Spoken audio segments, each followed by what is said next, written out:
Assalamualaikum warahmatullahi wabarakatuh. Halo adik-adik, bersama saya dengan Kak Kurnelia Dewi Astuti.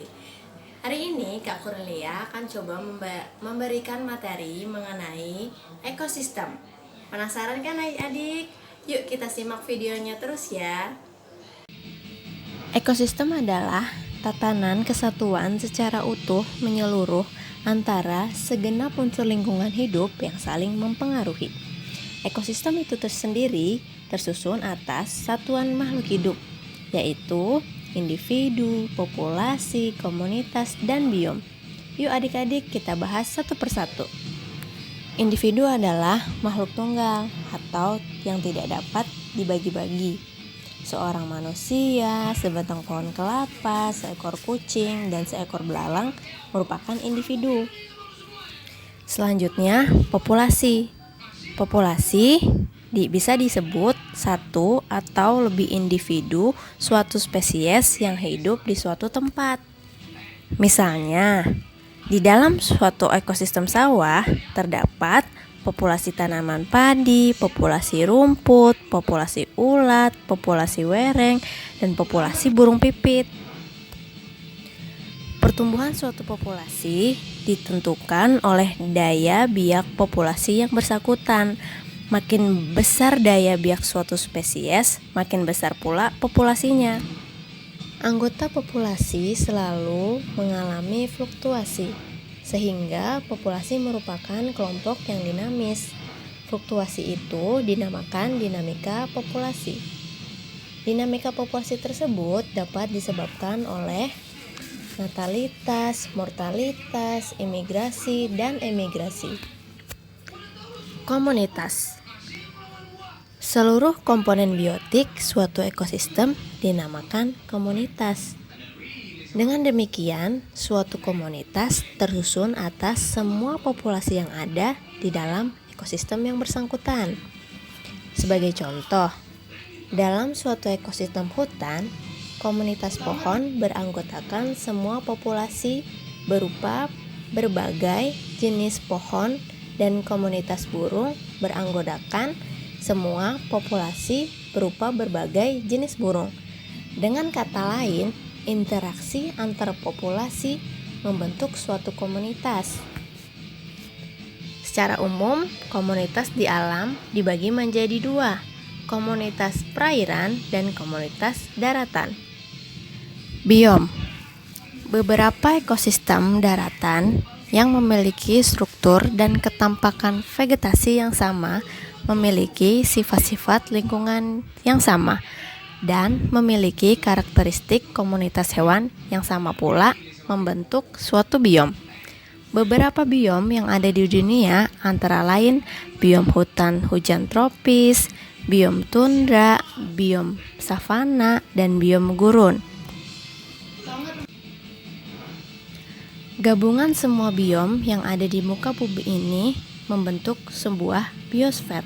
Dengan kata lain, seluruh permukaan bumi dan segala makhluk hidup yang ada di dalamnya disebut biosfer. Semua makhluk hidup, baik manusia, hewan, tumbuhan, maupun mikroorganisme menghuni suatu lingkungan. Lingkungan merupakan segala sesuatu yang ada di sekeliling makhluk hidup dan berpengaruh terhadap kehidupan makhluk hidup tersebut. Semua kebutuhan untuk makhluk hidup tumbuh dan berkembang, suatu makhluk hidup diperoleh dari lingkungannya. Agar memperoleh semua itu, setiap makhluk hidup harus memiliki lingkungan yang sesuai. Setiap makhluk hidup harus hidup dan tinggal di lingkungan alaminya atau lingkungan yang dapat memenuhi seluruh persyaratan hidup makhluk hidup tersebut. Lingkungan tertentu, tempat suatu makhluk hidup tumbuh dan hidup secara alami dapat dinamakan habitat. Jika dalam suatu habitat ada dua jenis atau lebih makhluk hidup yang memiliki nisia yang sama, maka akan terjadi kompetisi di antara makhluk-makhluk hidup tersebut. Jenis yang lebih mampu beradaptasi dan mengambil keuntungan dari lingkungan tersebut akan mampu bertahan. Sedangkan yang tidak mampu beradaptasi dengan baik dan mengambil keuntungan akan kalah. Jenis yang kalah kalau tetap bertahan pada nisia tersebut kemungkinan besar akan mati atau punah. Nah adik-adik, tadi kakak menjelaskan mengenai ekosistem dan satuan makhluk dalam ekosistem. Yuk selanjutnya dengarkan kakak untuk menyampaikan komponen penyusun ekosistem. Kestabilan suatu ekosistem sangat dipengaruhi oleh banyak faktor, antara lain komponen-komponen penyusun ekosistem. Secara garis besar, ekosistem memiliki dua komponen penyusun, yaitu komponen abiotik dan komponen biotik. Komponen abiotik. Komponen abiotik adalah seluruh benda yang tidak hidup, baik yang menyangkut fenomena kebendaan dan fenomena kejadian yang mempengaruhi ekosistem tersebut. Contoh komponen abiotik suatu ekosistem adalah cahaya matahari, air, suhu, pH, kelembapan udara, kadar garam, mineral, gas oksigen, dan gas karbon dioksida. Semua komponen abiotik ini dapat berpengaruh dalam suatu ekosistem. Nah, misalnya derajat keasaman atau pH. Derajat keasaman merupakan faktor abiotik yang juga berpengaruh terhadap karakteristik suatu ekosistem. Umumnya, organisme dapat hidup dengan baik pada lingkungan dengan pH netral, yaitu sekitar 7. Lingkungan yang terlalu asam atau lingkungan yang terlalu basa kurang baik bagi kehidupan organisme di dalamnya. Ada juga organisme tertentu, misalnya beberapa jenis Archaebacteria dan jamur yang dapat hidup dengan baik pada lingkungan yang cenderung asam. Selanjutnya, komponen biotik. Komponen biotik, suatu ekosistem terdiri atas semua makhluk hidup, seperti manusia, hewan, tumbuhan, dan mikroorganisme yang hidup di dalamnya. Berdasarkan fungsi atau peranannya dalam ekosistem, faktor-faktor biotik itu dapat dikelompokkan menjadi produsen dan konsumen. Produsen dalam biologi, yang dimaksud produsen adalah semua organisme yang mampu membuat zat organik yang dibutuhkannya dari zat-zat anorganik. Oleh karena itu, produsen termasuk organisme autotrof atau organisme yang mampu membuat makanannya sendiri. Tumbuhan hijau dapat mengubah senyawa anorganik menjadi senyawa organik yang diperlukannya dengan bantuan energi cahaya melalui proses fotosintesis. Dengan demikian, tumbuhan hijau termasuk fotoautotrof.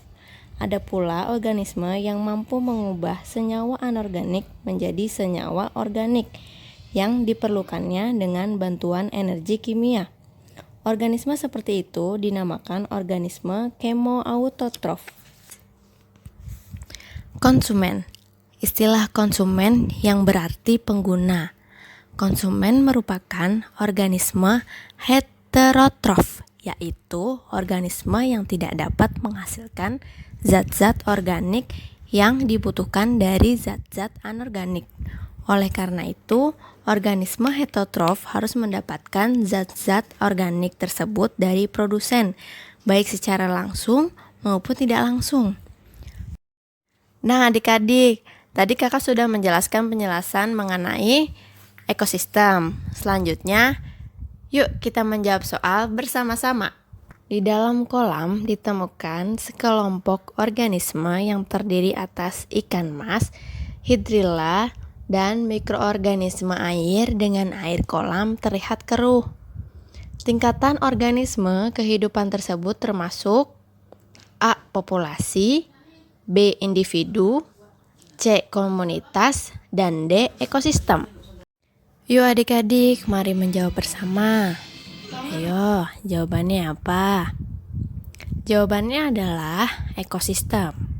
Karena sudah ada air yang keruh sebagai pihak komponen abiotik dan ikan mas, hidrilla, dan mikroorganisme sebagai komponen biotik yang menjalani suatu hubungan timbal balik dengan hubungan yang saling terikat.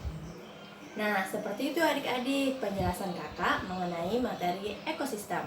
Oke adik-adik, sekian dulu video pembelajaran hari ini ya. Sampai bertemu di video selanjutnya. Jangan lupa untuk selalu semangat dan selalu belajar dari rumah. Terima kasih. Wassalamualaikum warahmatullahi wabarakatuh.